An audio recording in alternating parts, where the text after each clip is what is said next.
We'll start you at the bottom, Director Thompson smirked, leaning back in his leather chair. Entry-level customer service. It's the best way to learn the business.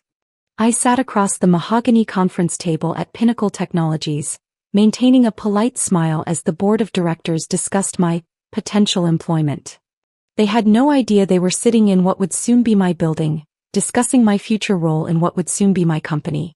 That's very generous, I replied, watching Thompson fidget with his Patek Philippe watch.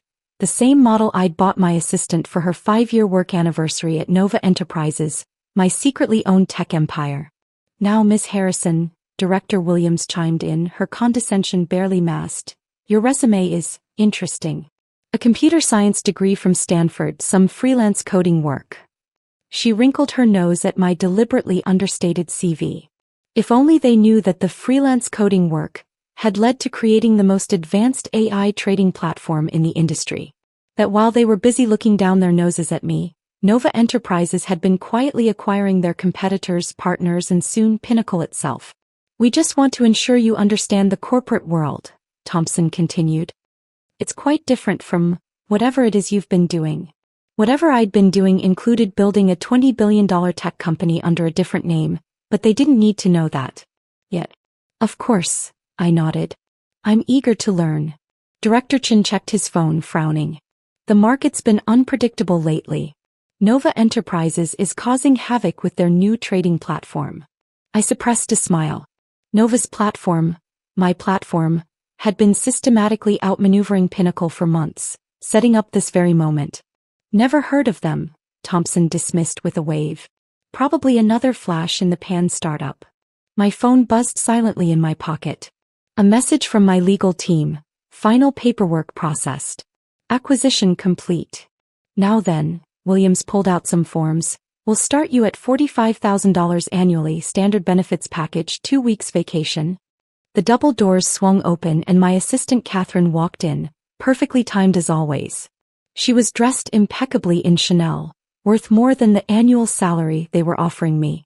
I apologize for the interruption, she said crisply, but Ms. Harrison, your acquisition of Pinnacle Technologies is complete. The paperwork has been filed and the press release goes out in 5 minutes. The room froze. Thompson's Mont Blanc pen clattered to the table. Williams's forms slipped from her fingers. Chen's phone dropped into his coffee cup. I'm sorry, Thompson stuttered. What acquisition? I stood slowly, smoothing my Armani suit. Oh, did I forget to mention? Nova Enterprises, my company, has just acquired controlling interest in Pinnacle Technologies. We've been buying shares through various subsidiaries for the past 6 months. Nova, your company? Williams whispered, her face draining of color. Yes, I smiled, accepting the folder Catherine handed me. I thought it would be interesting to see how Pinnacle's leadership treated a potential employee. I must say you've been enlightening. This is impossible, Chin protested. Nova Su is a reclusive tech genius who never appears in public? I finished for him. That was a convenient fiction. Though I must say, it was amusing watching you dismiss my company as a flash-in-the-pan startup just moments ago. Thompson stood up so quickly his chair rolled backward. Now see here. No, I cut him off. You see here. I pressed a button and the conference room screens lit up with Nova's market position, technological advantages, and acquisition history. While you were busy looking down on a woman with a computer science degree, I was building the company that would eventually buy yours. Catherine distributed new documents to the shell-shocked board members. These are the terms of your severance packages, she explained coolly. Though some of you may be offered positions in the restructured organization. Starting at the bottom, of course. It's the best way to learn the business. The irony wasn't lost on anyone. My phone buzzed again. The press release had gone live. Through the floor-to-ceiling windows, I could see the news breaking on the financial tickers in Times Square. I suggest you all take some time to review your options, I said, gathering my things. Catherine will schedule individual meetings to discuss your futures with the company. Those of you who still have one. As I walked toward the door, I paused and turned back. Oh, and Director Thompson, that entry-level position you offered me? I think you might find yourself uniquely qualified for it now. The doors closed behind us, leaving them sitting in what was now my conference room in my building in my company. "Catherine," I said as we walked to the elevator, "please ensure security has their new access levels. Wouldn't want any unauthorized personnel in sensitive areas." "Already done," she smiled. "And the champagne is chilled in your new office. The corner one with the view they said you'd never have." The elevator doors closed on the sound of chaos erupting in the conference room.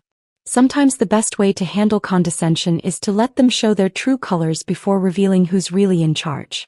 And we were just getting started. The next morning I arrived at Pinnacle, now Nova Pinnacle Technologies, at precisely 8 a.m. The lobby was buzzing with nervous energy as employees tried to understand what the acquisition meant for their futures. "Ms. Harrison," Catherine met me at the private elevator, tablet in hand. "The former board members are waiting in the conference room. They've been there since 6 a.m. trying to find a way to challenge the acquisition."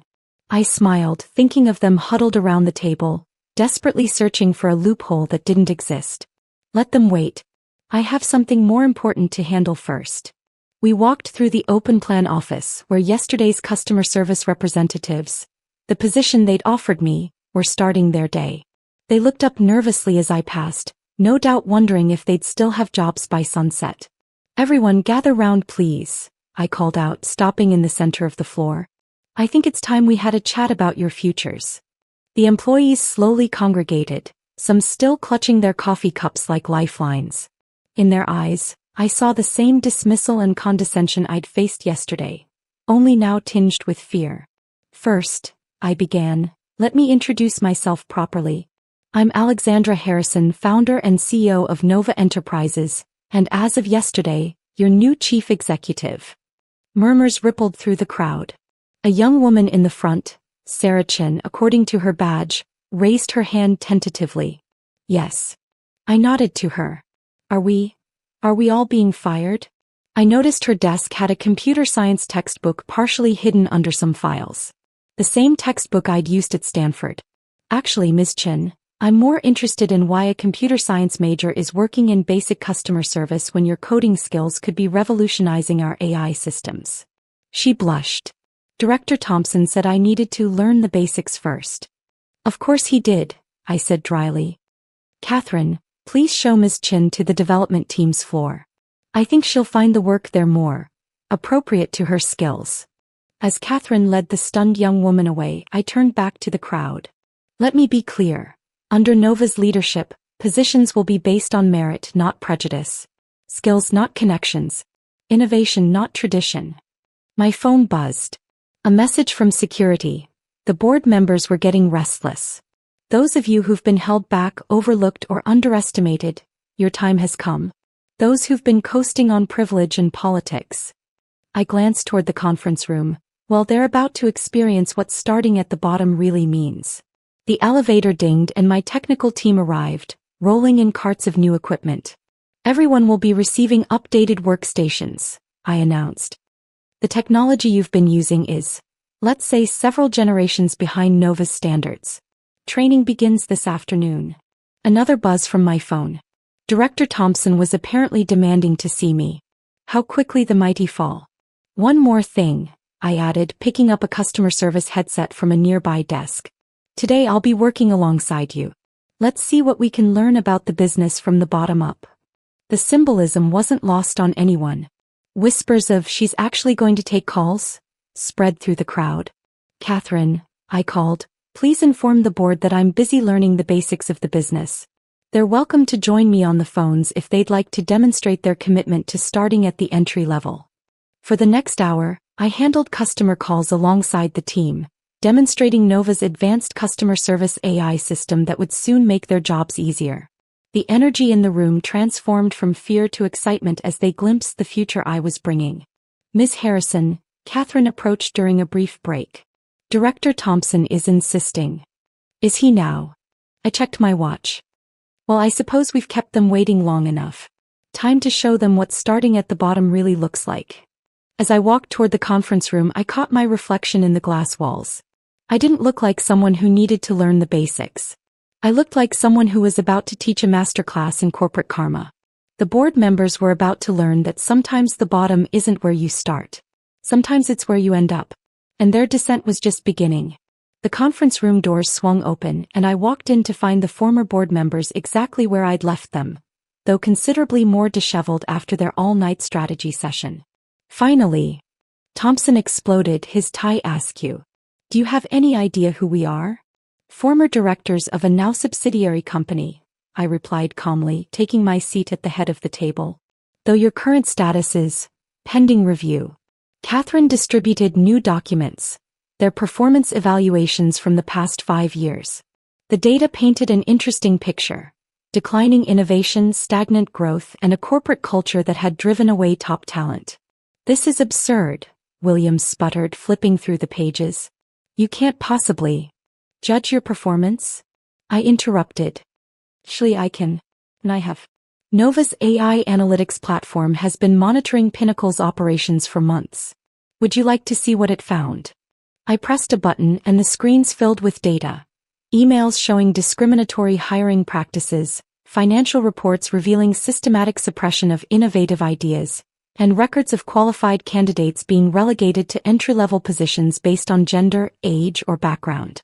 Particularly interesting, I continued, pulling up specific emails, were your discussions about my application yesterday. Another tech girl who needs to learn her place. That was you, wasn't it, Director Thompson? His face turned an interesting shade of purple. Those emails are private. We're private, I corrected. Like this building was private. Like your jobs were private. Things change. Catherine entered with another stack of documents. The new organizational charts, Ms. Harrison. Ah, yes. I smiled, distributing the papers. Let's discuss your futures with Nova Pinnacle Technologies. Chin found his voice first. You can't seriously intend to demote the entire board. Demote. I laughed softly. Oh no, Director Chin. Most of you are being let go. Though.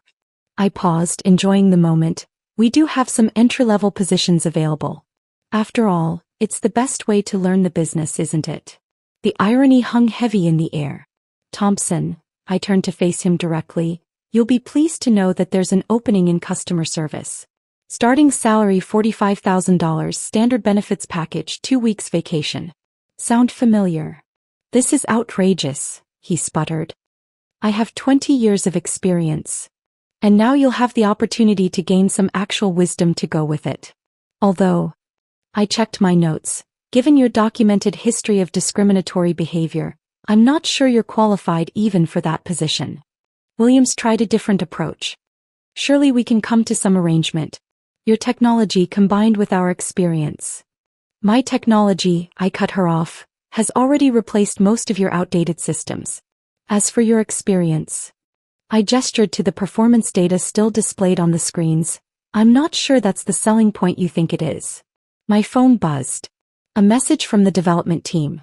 Sarah Chin, the customer service rep I'd promoted earlier, had already identified 3 critical improvements to our AI system. You know what the real irony is? I stood walking to the window. If you had looked past your biases yesterday, you might have learned that Nova's systems could have saved Pinnacle. Instead, you were so busy putting me in my place that you never realized it was actually your place that was changing. The shareholders won't stand for this, Thompson tried one last time. The shareholders? I turned back, raising an eyebrow. They're ecstatic. Nova's stock price is up 30% since the acquisition announcement. Pinnacle's remaining shares jumped 45%.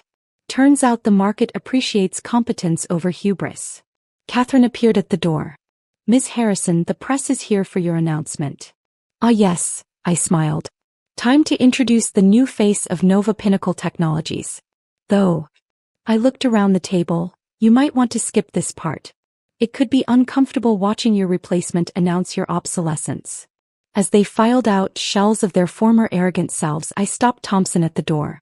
Oh, and about that entry-level position? I'm afraid you're overqualified.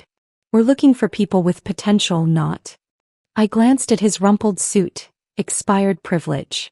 The press conference was brief but impactful. I announced Nova's plans for Pinnacle. Complete digital transformation, merit-based advancement, and a corporate culture that valued innovation over tradition. Sarah Chin sat in the front row, already wearing her new developer's badge. In her eyes, I saw the same fire I'd had when building Nova.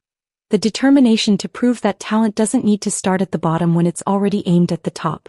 Later that evening, as I sat in my new office, the same one Thompson had said I'd never see, Catherine brought in an interesting piece of mail. Director Thompson's application for a junior developer position, she said, trying to hide her smile. He's attached a note about being willing to learn the basics. I picked up the application thinking about karma and cosmic irony. File it with the others, I said, turning back to my work. Under 4 lessons learned. Sometimes the best way to teach humility is to let people experience their own medicine.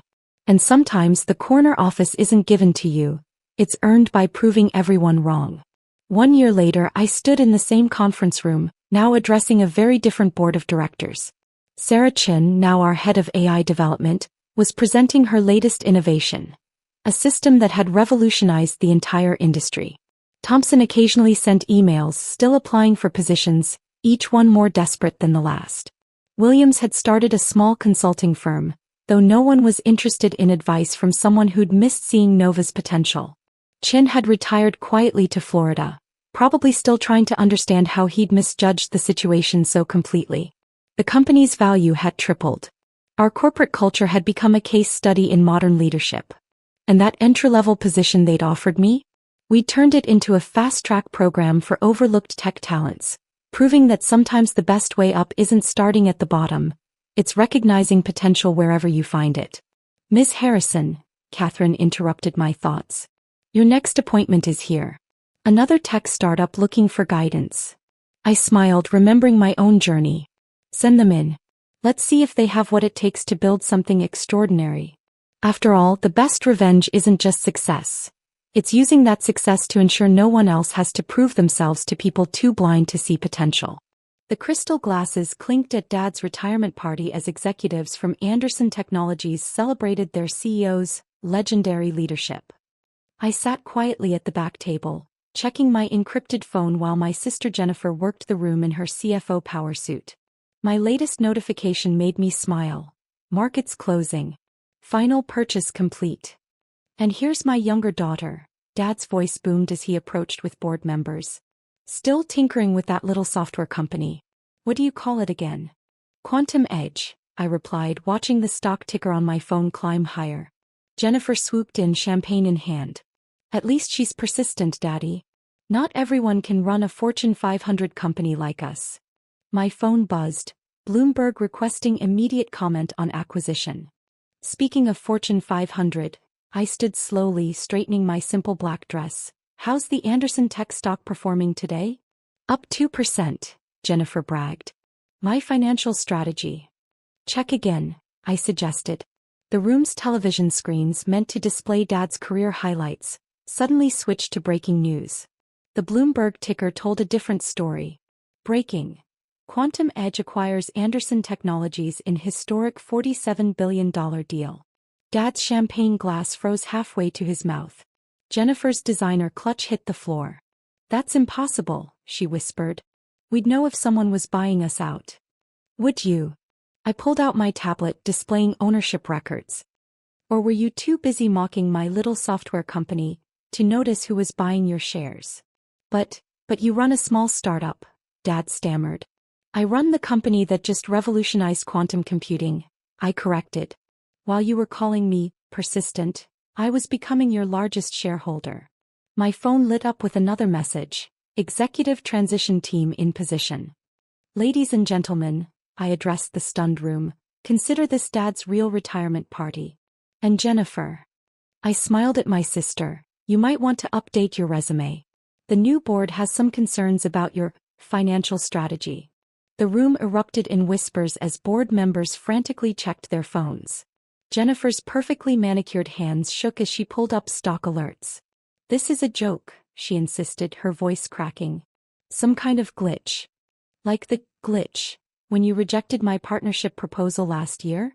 I moved toward the main screen, where my company's acquisition details were now displayed. The one you said wasn't worth your time to review. Dad sank into his leather chair, his retirement speech cards scattered across the table. But you work from that small office downtown. That small office is the front for a quantum computing empire. I replied, pulling up more data on the screens. Every time you bragged about Jennifer's corner suite, I was acquiring another block of Anderson shares. While you were planning this retirement party, I was planning a corporate takeover. The doors opened as my executive team entered. Young, brilliant minds I'd recruited while Anderson stuck to their old boys network. Meet your new management, I announced. They've been analyzing Anderson's operations for months. Did you know your quantum division is 3 years behind current technology? That your software platform has critical vulnerabilities? Jennifer's face went pale. I would have seen that in the financials. Would you? I pulled up internal reports. Like you saw the shell companies buying up Anderson stock?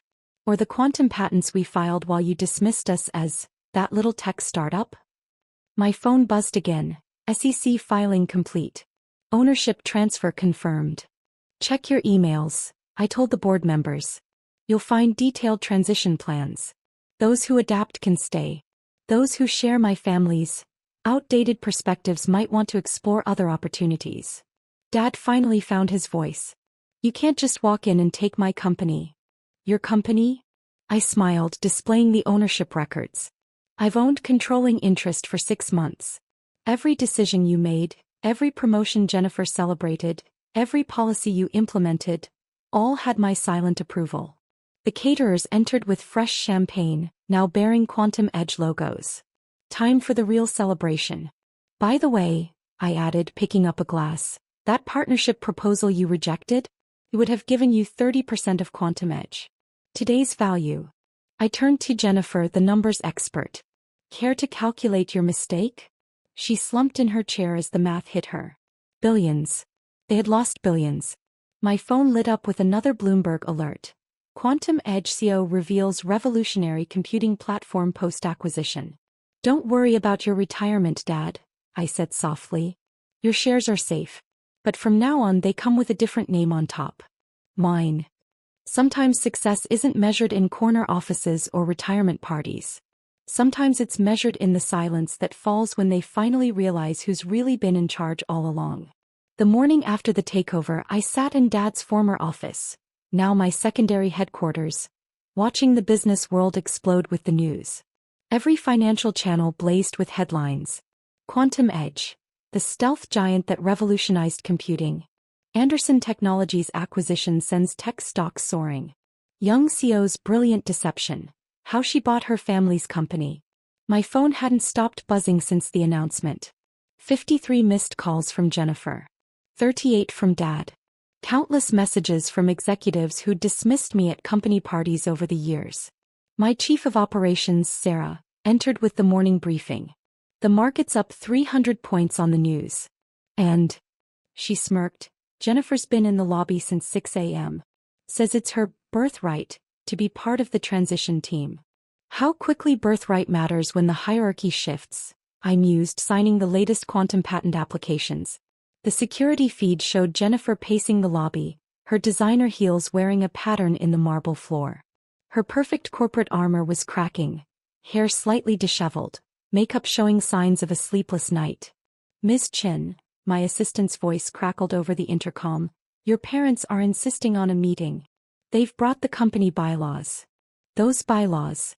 I smiled, pulling up the digital copies I'd rewritten months ago. Send them up. Time to explain how real corporate governance works. Mom burst in first, clutching her Hermes bag like a shield. Dad followed, his retirement glory faded into confusion and anger. Elizabeth, Mom started, using my full name like I was still 16. This is unnecessary. We can discuss this as a family. Family. I turned my screens to show Anderson's internal records. Like when Dad denied promotions to qualified engineers because they didn't come from good families. Or when Jennifer canceled our quantum research because it didn't fit her quarterly projections.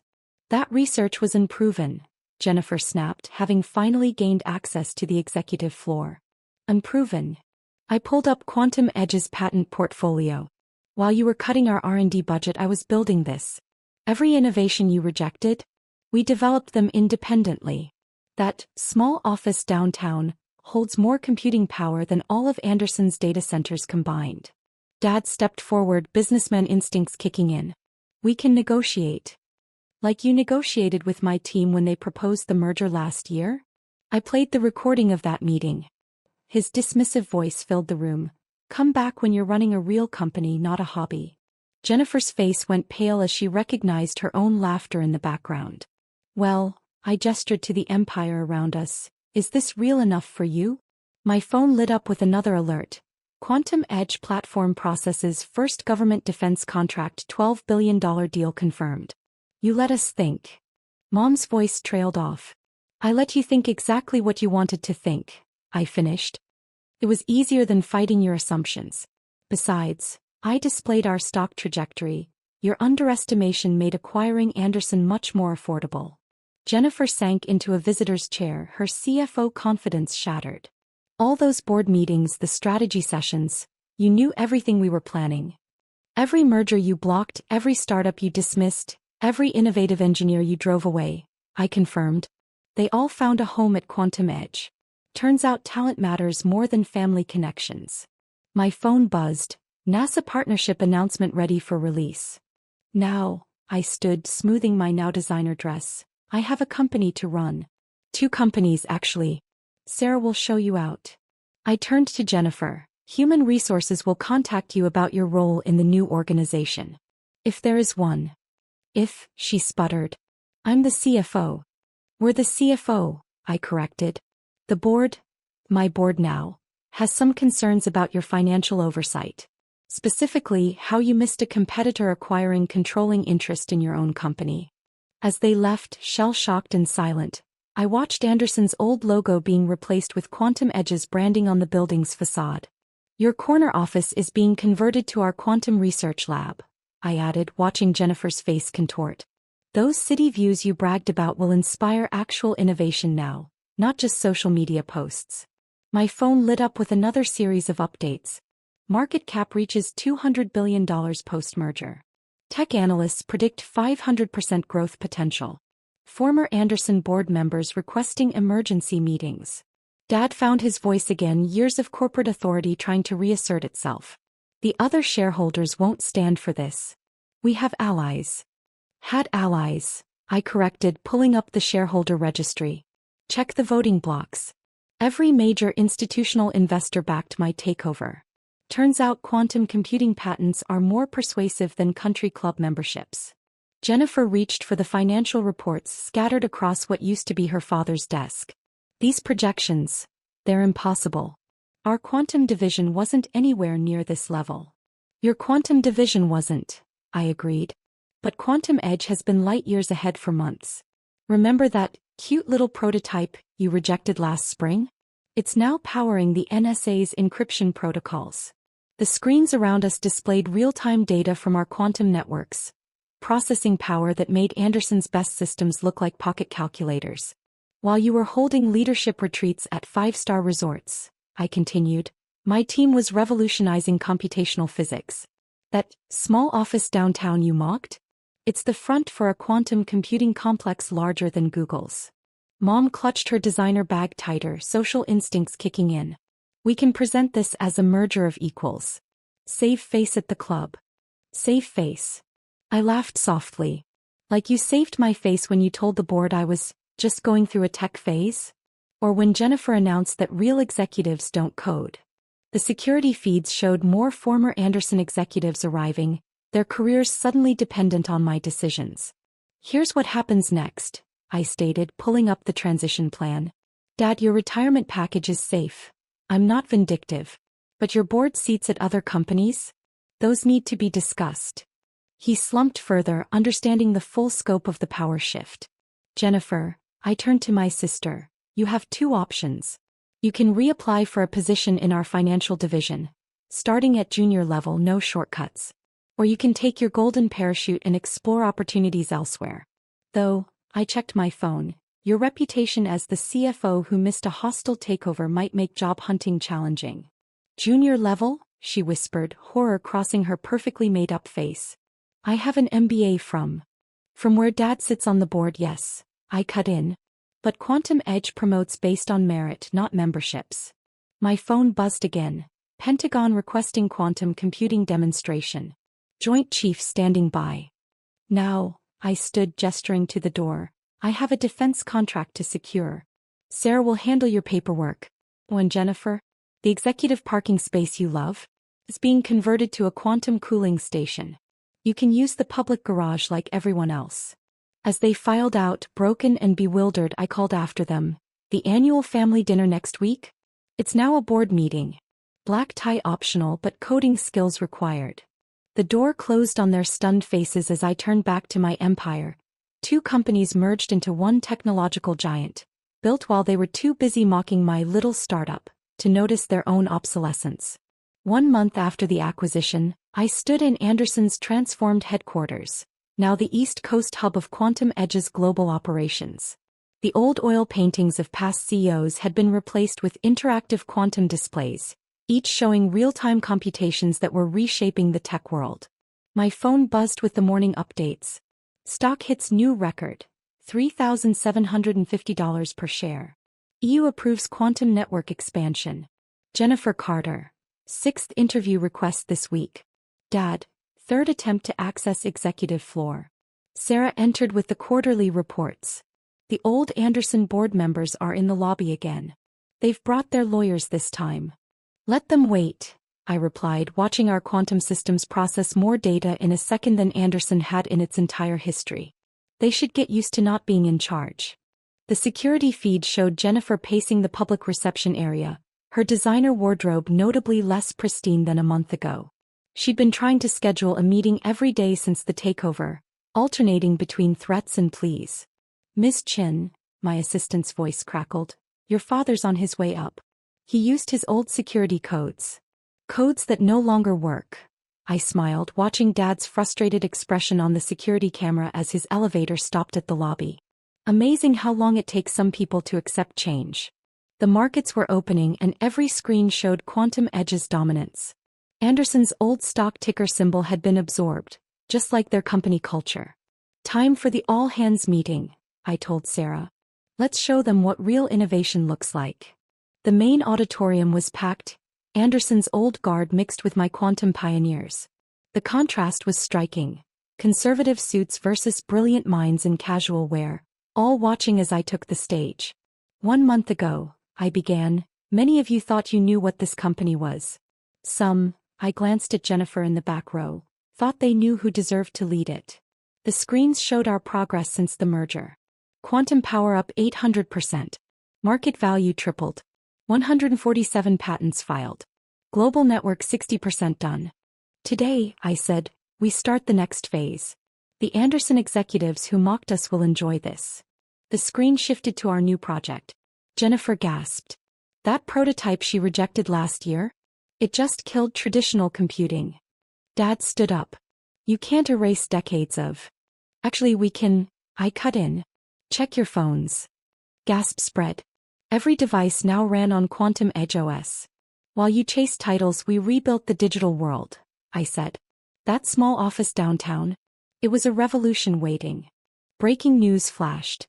Quantum Edge OS becomes global standard. Here's the truth. Titles don't matter. Innovation does. Jennifer, your MBA means less than your code. Dad, your connections mean nothing without skills. The screen showed our flat, merit-based structure. Success isn't inherited. It's earned. Kids won't take your jobs. Golf clubs won't decide hires. Jennifer's hands tightened around her old phone as her privilege crumbled. Oh, and that retreat in the Hamptons? I added. It's now a coding boot camp. Mandatory for leaders. Outside, the Anderson logo came down. Quantum Edge's symbol lit up in its place. Sometimes revenge isn't replacing the boss. It's changing the whole game. Another clearance rack special? My sister Emma smirked, eyeing my simple black dress as I sat down for our weekly family dinner. Her own outfit probably cost more than a car. I touched my smartwatch discreetly, checking the pre-market trading notifications. Everything was aligned perfectly. Some of us have to be practical, Mom said with fake sympathy, adjusting her tennis bracelet. Not everyone can afford designer labels. If they only knew what my tech startup was about to do to the market. Speaking of success, Dad cleared his throat. Emma's hedge fund just closed another record quarter. Top performance in the industry. My watch vibrated silently. 2 minutes to market open. And what are you doing these days? Emma asked, cutting into her Wagyu beef. Still playing with your little tech company? I checked the final alerts. Something like that. Must be hard, she continued, watching real success while you struggle. I could probably find you an entry-level position at my firm. The dining room's massive TV, always tuned to financial news, droned in the background. 1 minute to open. That's thoughtful of you, I said quietly. Well, someone has to help you, Emma gestured at my outfit. Clearly you can't even buy proper clothes. My watch beeped softly. Market open. The TV anchor's voice suddenly cut through. Breaking news. Tech startup Mindframe goes public in historic IPO. Trading opens at. Emma's fork clattered to her plate. $15 billion market cap, the anchor continued. Making founder and CEO Sarah Chin one of the youngest tech billionaires. Dad's new Rolex suddenly looked very small. That's. Mom's voice trailed off. Hi company, I said calmly, pulling up the trading data on my watch. The one you called little. Emma was frantically checking her phone. This isn't, you can't. Be worth more than your entire hedge fund? I raised an eyebrow. The market disagrees. The TV continued. Mindframe's revolutionary AI platform has become the industry standard, with every major tech company now dependent on their technology. Dependent.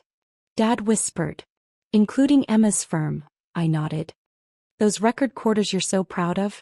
They were only possible because of my AI systems. My watch chimed with another alert.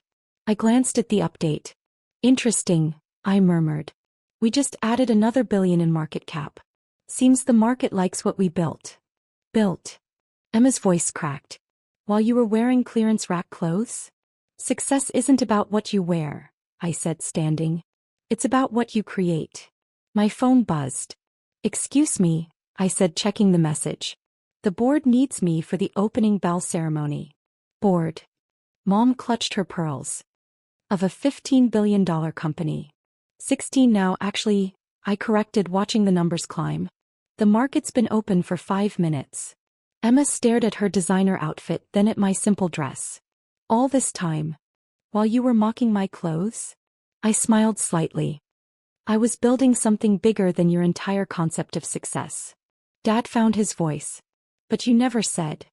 You never asked, I replied. Too busy bragging about Emma's hedge fund to notice what your other daughter was creating. The TV anchor's voice filled the silence. Mindframe's IPO is being called the most successful tech offering of the year with major investors. Major investors, Emma repeated weakly. Like my firm. Who just made me even richer, I nodded. Irony has a sense of humor, doesn't it? My watch chimed again. Another market alert. Time for the board meeting, I said, gathering my things. The markets wait for no one, not even family dinner. I paused at the door, looking back at their shocked faces. Oh, and Emma? This clearance rack dress? It's actually couture. I just don't feel the need to broadcast my success. I left them sitting there, Mom frozen with her wine glass halfway to her lips, Dad staring at his suddenly inadequate Rolex, and Emma realizing her hedge fund's record performance had been built on her struggling sister's technology. This has to be some mistake, Emma was saying as I took a video call in their home office. She frantically scrolled through financial news on her phone. 16 billion. 17 billion. Miss Chin, my CFO's hologram materialized in the air. The market response is unprecedented. Major institutions are fighting for position. Including my sister's hedge fund, I believe, I noted, watching Emma's face pale further. The office's TV screen flashed with another update. Mindframe shares surge 40% in first hour of trading. Market cap now approaching 20 billion. 20 billion, Dad whispered from the doorway. From your little tech company. Amazing what you can build while people underestimate you, I said, expanding the holographic display to show global trading activity. Though 20 billion is just the beginning. Emma stood shakily. Our fund's AI systems, our entire trading platform, runs on my technology, I confirmed. That record quarter you bragged about? Powered by the sister you thought needed career advice.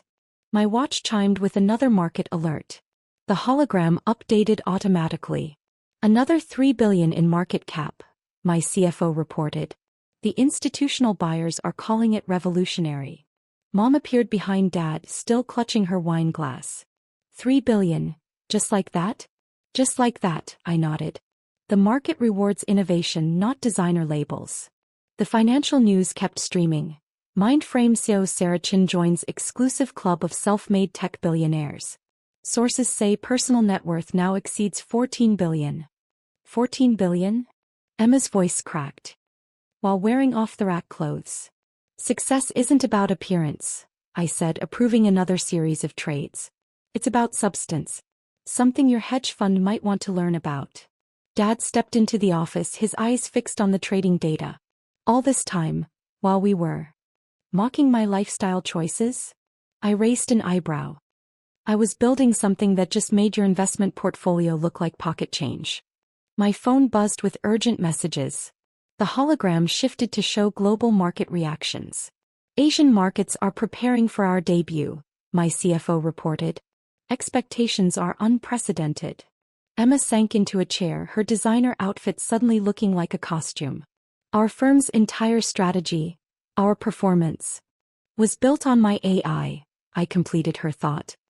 Every trade, every analysis, every success you claimed, all powered by your struggling sister's technology. The office door opened as my executive team arrived, tablets and projections ready. The next phase is prepared, Ms. Chin, my CEO announced.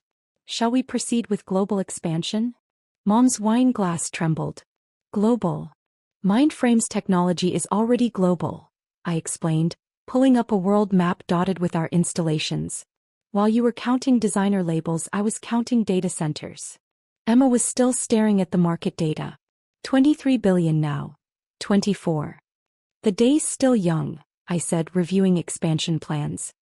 Wait until the Asian markets see what we've built. Dad found his voice again. Your clothes, your apartment. Our choices, I repeated. I choose substance over show. Results over appearance. I glanced at Emma. Real success over borrowed glory. My watch alerted with another milestone. The hologram pulsed with new data. 25 billion market cap, my CFO announced. And climbing. 25. Emma whispered, her hedge fund success suddenly feeling very small. About that entry-level position you offered, I smiled slightly. I think I'll pass. Though if your fund wants to continue using my AI, we should discuss licensing fees. The color drained from her face. Licensing? Did you think you got our technology for free? I raised an eyebrow. Check your firm's expenses. That 9-figure annual payment? It's been going to my little tech company. Dad's legs seemed to weaken. 9 figures. Annually, I confirmed. Though given today's valuation, we might need to adjust the pricing. My phone chimed with another urgent alert. Excuse me, I said, checking the message. The global markets await. I stood, straightening my cheap dress. Family, it's been illuminating. Emma, have your fund's legal team contact us about the new licensing terms. Mom, Dad, thanks for all the career advice. It made today so much more satisfying. I paused at the door, looking back at their shocked faces illuminated by the glow of my company's soaring stock price. Oh, and about my clothes? I gestured to my simple outfit. This dress cost more than Dad's Rolex. I just don't need everyone to know it.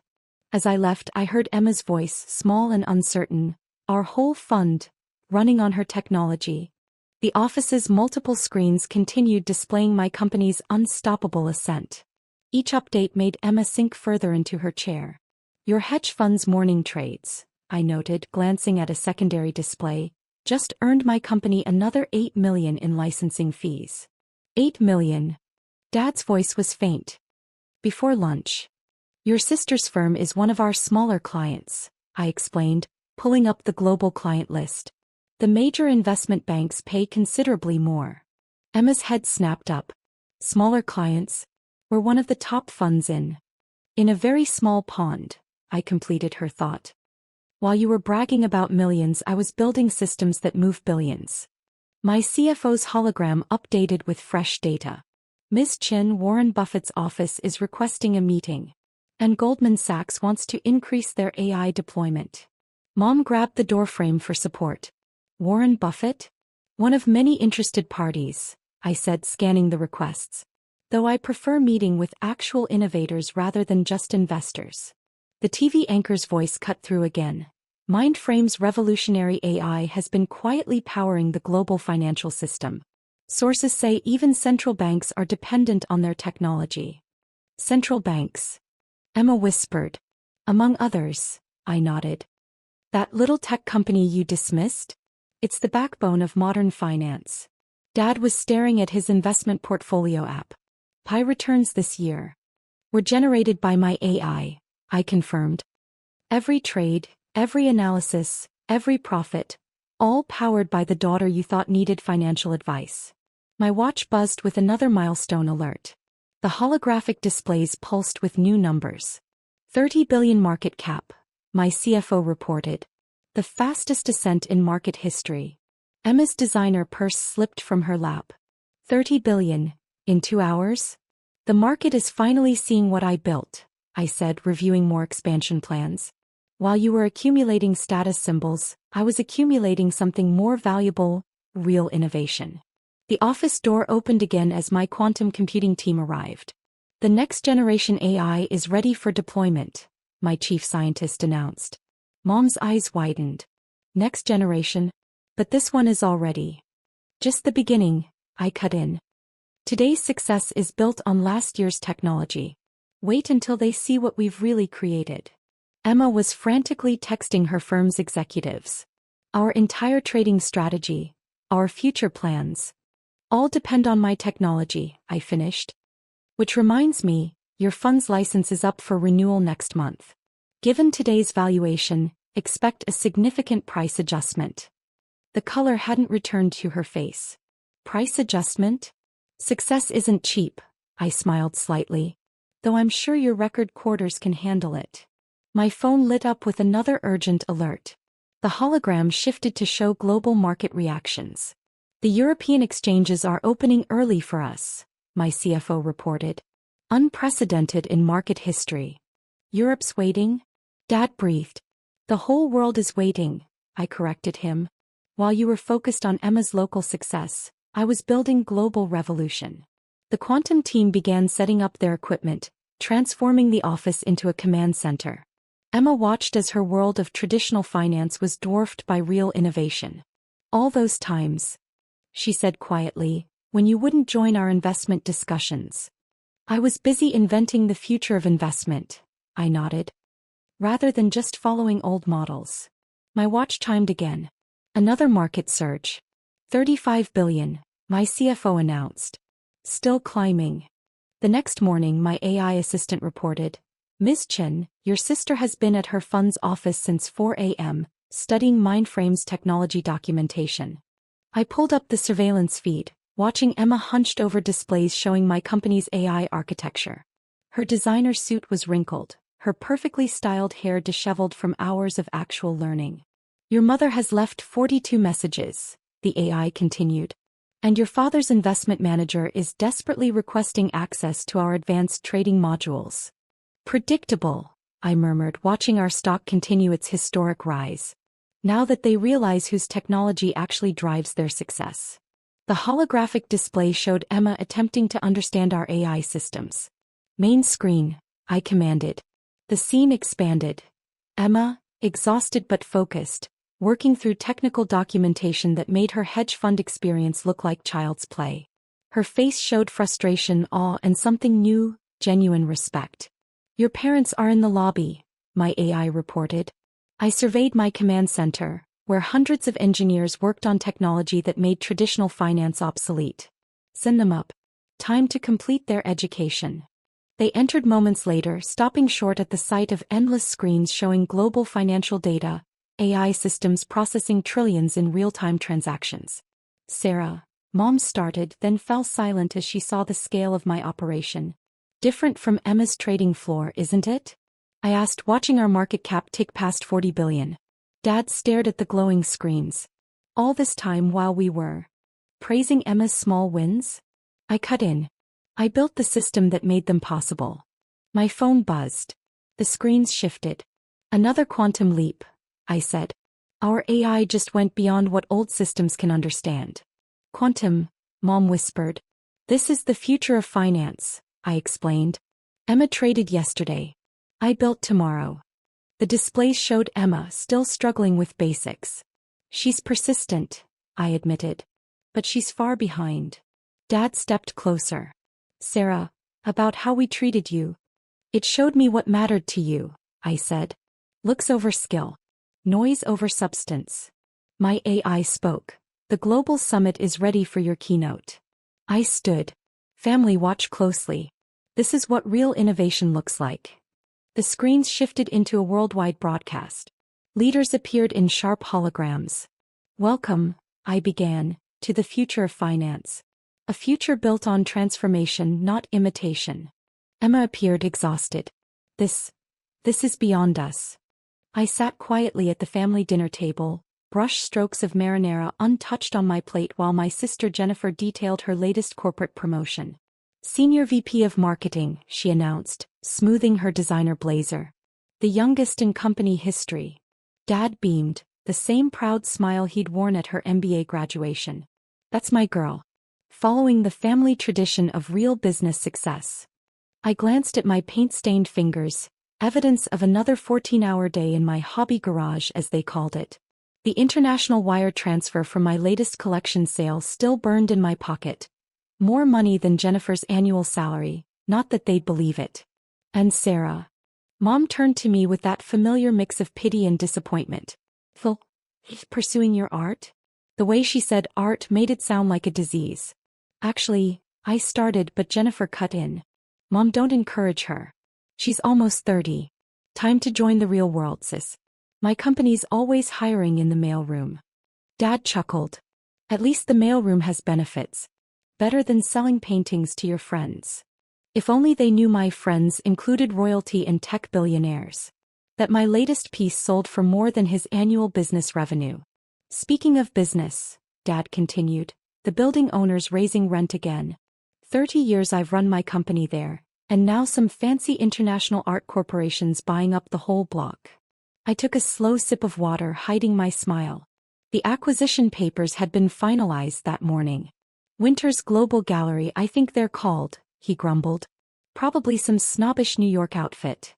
Mom patted his hand. Maybe Jennifer's company could find you a new location? Actually, I cleared my throat. I'm familiar with Winter's Gallery. Jennifer rolled her eyes. Right. Because you paint in your garage. Next you'll say you know the owner. My phone buzzed. The real estate agent's message flashed. Acquisition complete. All properties transferred to Winter's Global Gallery Holdings. Sarah does know the owner, my agent Michael announced, striding into the dining room. Perfect timing as planned. Who let you? Dad started. Ms. Winters, Michael continued, spreading documents across the dinner table. Your international gallery's acquisition is complete. Including this entire business district. The silence was delicious. What is he talking about? Jennifer demanded. I stood, finally ready for the moment I'd planned for months. Winter's Gallery. My gallery. My international art empire that just bought this building. And the next 6 blocks. Impossible, Dad sputtered. You paint in a garage. That garage is my private studio, I corrected, where I created the collections now showing in London, Paris, and Tokyo. While you were mocking my hobby, I was building a global art brand. Michael projected sales figures onto the dining room wall. Ms. Winter's latest collection sold out in 3 hours. The waiting list for her next piece includes 5 billionaires and 2 royal families. Mom's wine glass slipped from her fingers, staining her perfect tablecloth red.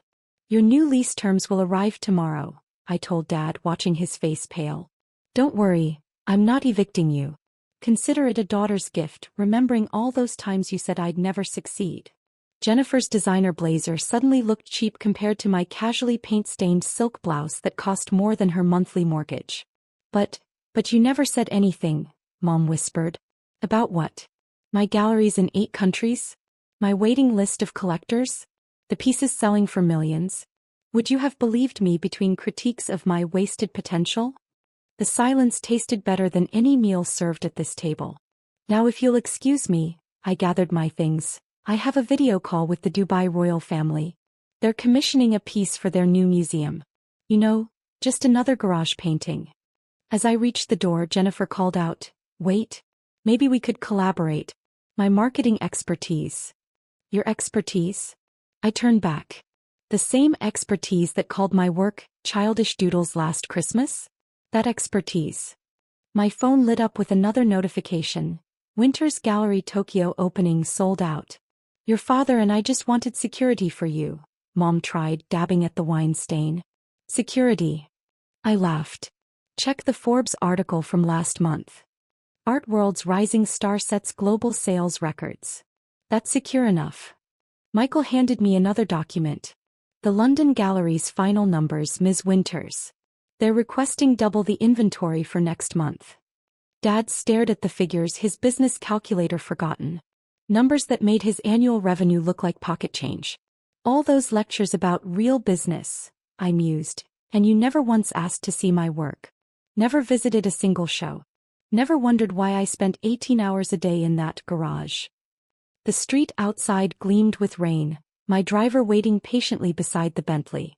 "The new lease terms are generous," I added.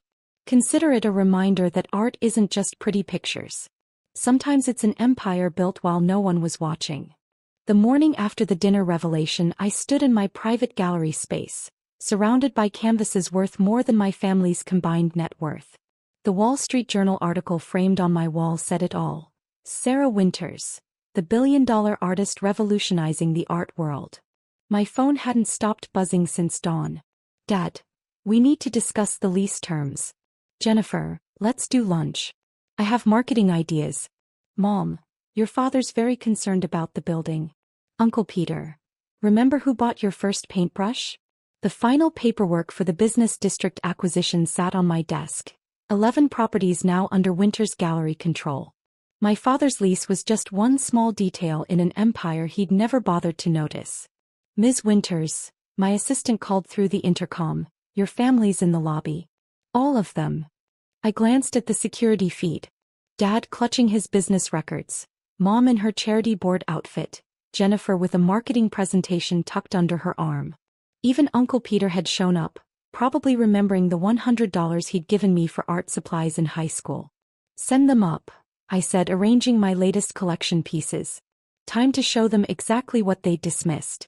They filed in, their practiced confidence faltering as they took in my private gallery. Pieces worth millions lined the walls, each one created in my hobby garage. "Sarah," Dad started, his lease papers trembling slightly, "we've been talking as a family." "Interesting timing," I interrupted, gesturing to my newest installation. No family discussions when I was wasting time painting. No family meetings when Jennifer called it a childish phase. "We're just concerned." Mom smoothed her designer dress, eyeing the gallery prices. "This is a lot of responsibility for someone your age." "Someone my age?" I pressed a button, revealing more gallery spaces. "While you were planning Jennifer's corporate parties, I was building an art empire.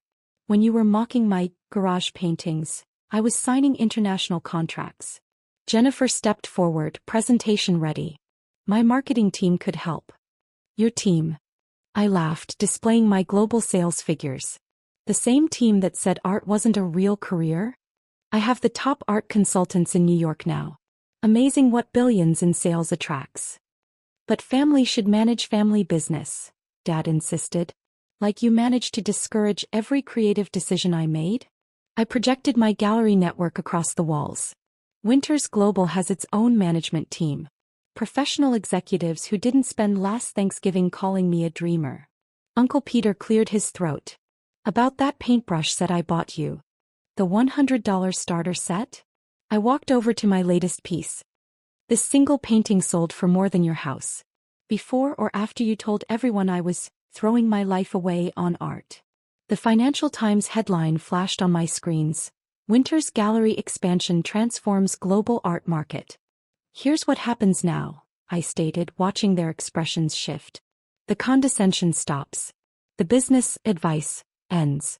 "You want to discuss my empire? Make an appointment through my office." like everyone else who laughed at the starving artist. Jennifer fidgeted with her corporate badge. But what about Sunday dinners? Those weekly critiques of my life choices? I checked my calendar. I'll be busy. Gallery openings. Museum installations.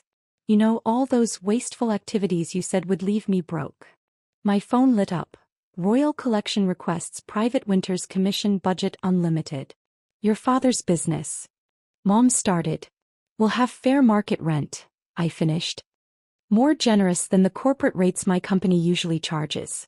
Consider it a daughter's kindness. One you didn't show when I needed support. Dad's face fell. We were trying to protect you. From what? Success. International recognition. Financial independence. I gestured to the gallery around us. Everything you said I'd never achieve through art. My assistant appeared. The Sheik's representative is here about the Dubai commission. Speaking of which, I gathered my portfolio. I have actual business to conduct. Unlike family dinners, these meetings build futures, not tear them down. As security prepared to escort them out, Jennifer made one last attempt. We're still family. Yes, I called after them, and family should have believed in my art before the world did. 6 months after buying the business district, I stood in my new Manhattan gallery, watching the elite of the art world gather for my latest exhibition opening. Winters Gallery had expanded to 15 countries, each location with a waiting list of collectors. The morning's headlines scrolled across my private screens.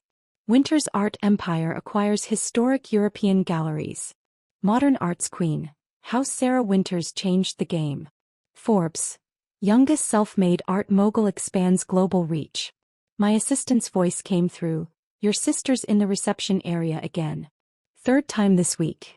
Another marketing proposal? I asked, adjusting $1 million canvas. She's with your parents this time. Your father's carrying his business records. The security feed showed them in the lobby.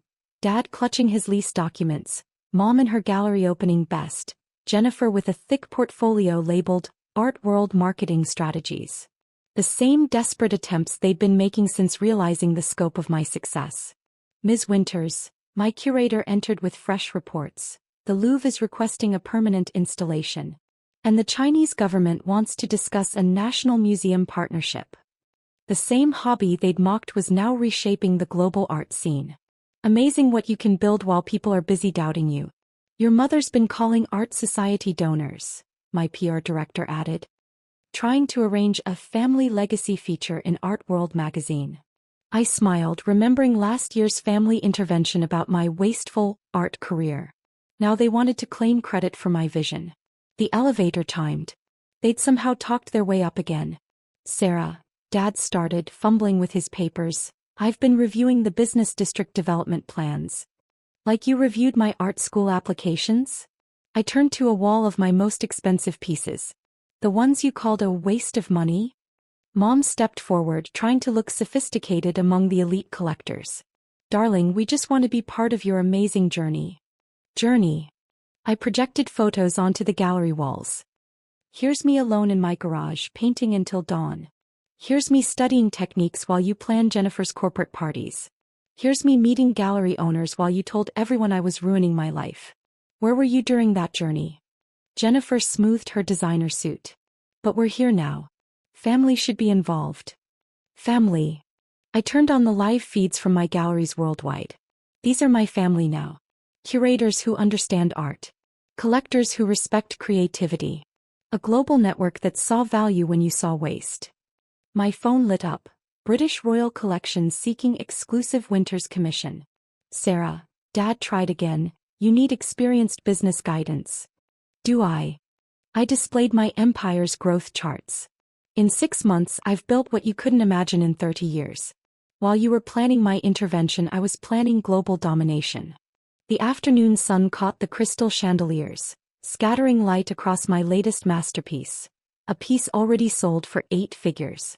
A group of international collectors entered, their whispers echoing through the gallery. Dad's business suit suddenly looked cheap among their bespoke attire. Ms. Winters, my assistant interrupted, the Met's board is waiting in the private viewing room.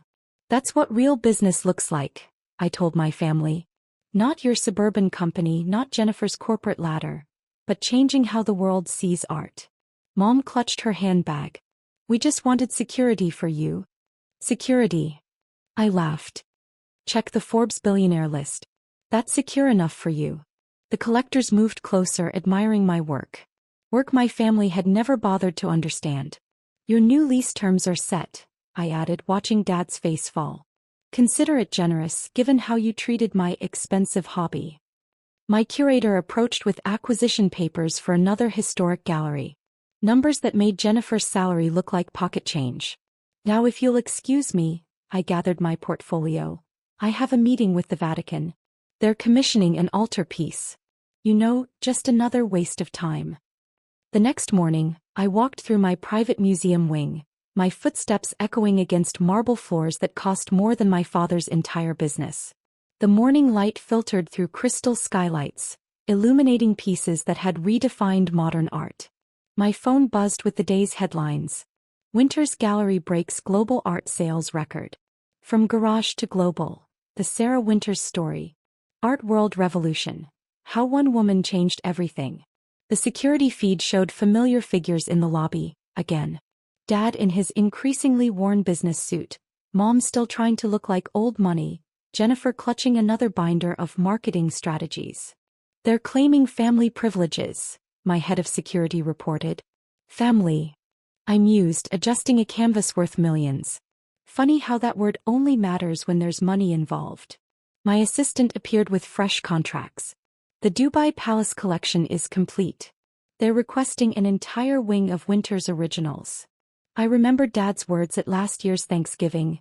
Nobody makes real money from art. The elevator timed.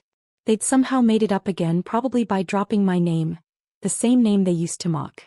Sarah, Jennifer started, I've developed a comprehensive marketing plan. For what? I turned to face them. My global empire that succeeded without your corporate expertise? My galleries that sell out without your marketing degree? Mom stepped forward, designer heels clicking on marble. We're just trying to help. Help. I pressed a button, revealing a wall of press clippings. Like you helped by telling me to get a real job? By calling my passion a phase? By treating my art like a disease that needed curing? The afternoon sun caught my signature on $100 million piece, making it gleam like liquid gold. Ms. Winters, my curator interrupted, the Tokyo Emperor's representative is here about the palace commission. Dad clutched his lease papers tighter. We just want to be part of. Part of what? I gestured to my empire. The success you said would never come? The dreams you tried to kill? The vision you couldn't see? My phone lit up. Winter's Gallery valuation exceeds $10 billion. Sometimes the greatest masterpiece isn't on any canvas. It's the empire built while they were busy doubting its foundation. Security will show you out, I said, turning back to my art. Next time make an appointment. Like everyone else who laughed at the girl painting in her garage. The sound of their retreating footsteps echoed through my gallery, fading like their relevance in my world. Below, my empire stretched across city blocks, proving that sometimes the best revenge is creating beauty from others' doubt.